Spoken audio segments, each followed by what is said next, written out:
بلاول بھٹو کی 19 دسمبر سے واشنگٹن میں اعلیٰ امریکی عہدیداروں اور کانگریس کے اراکین سے ملاقاتیں بھی متوقع ہیں۔ اسلام آباد سے وائس آف امریکہ کے علی فرقان اس وقت ہمارے ساتھ ہیں، ان سے جانتے ہیں کہ اسلام آباد کو اس دورے سے کیا امیدیں ہیں۔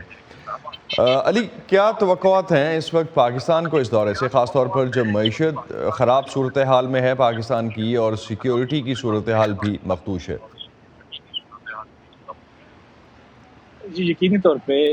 بلاول بھٹو کے اس دورے کو اہمیت کی نگاہ سے دیکھا جا رہا ہے۔ یہ ان کا تیسرا دورہ ہے جب سے اتحادی حکومت جو ہے وہ اپریل کے بعد سے جو ہے وہ اس کا قیام ہوا ہے، اور جن کا آپ نے پہلوؤں کا ذکر کیا، اس کے ساتھ ساتھ جو ہے یقینی طور پہ یہ اہم پہلو ہے۔ پاکستان جو ہے وہ معاشی طور پہ خاصی مشکل صورتحال سے گزر رہا ہے، اور وہ امریکہ اس کی سب سے بڑی تجارتی منڈی ہے، $9 بلین کے قریب جو ہے وہ پاکستان برآمد کرتا ہے وہاں۔ اس کے بڑھانے کے علاوہ جو عالمی مالیاتی ادارے ہیں جہاں پاکستان کو کچھ مشکلات پیش آ رہی ہیں، IMF کے ساتھ اس وقت جو ہے وہ صورتحال جو ہے وہ بات چیت رکی ہوئی ہے، اس حوالے سے بھی پاکستان یہ چاہتا ہے کہ امریکہ اپنا اثر و رسوخ استعمال کرے اور وہاں سے پاکستان کی کچھ معاونت جو ہے وہ ہو سکے۔ یہی نہیں بلکہ پاکستان جو ہے وہ ریجنل جو صورتحال ہے، خاص طور پہ افغانستان کی جو صورتحال ہے، اگرچہ امریکہ کا یہاں سے انخلا ہو چکا ہے، لیکن امریکہ کی جو سلامتی پالیسی ہے اس میں اب بھی افغانستان اہم ہے، اور جو حالیہ صورتحال ہے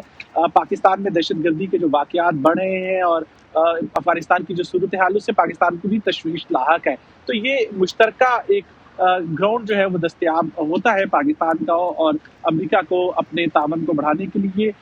پاکستان یہ چاہتا ہے، ایک خواہش رہی ہے کہ امریکہ جو ہے وہ افغانستان کے تناظر میں پاکستان کو نہ دیکھے، اور اب پاکستان یہ چاہتا ہے کہ واشنگٹن نئی دہلی کے تناظر میں بھی پاکستان کو نہ دیکھے۔ اور جو ماہرین ہیں یہاں اسلام آباد میں خارجہ پالیسی کو دیکھنے والے، وہ پر امید ہے کہ واشنگٹن کے جو پالیسی ساز ہیں وہ بھارت سے بہت زیادہ خوش نہیں ہے، اور وہ گرم جوشی جو پہلے پائی جاتی تھی یوکرین وار سے، اس میں اب کچھ کمی واقع ہوئی ہے، ویسی گرم جوشی نہیں ہے دونوں کے تعلقات میں۔ تو پاکستان کے لیے اس حوالے سے بھی ایک مثبت پہلو جو ہے وہ دیکھا جا رہا ہے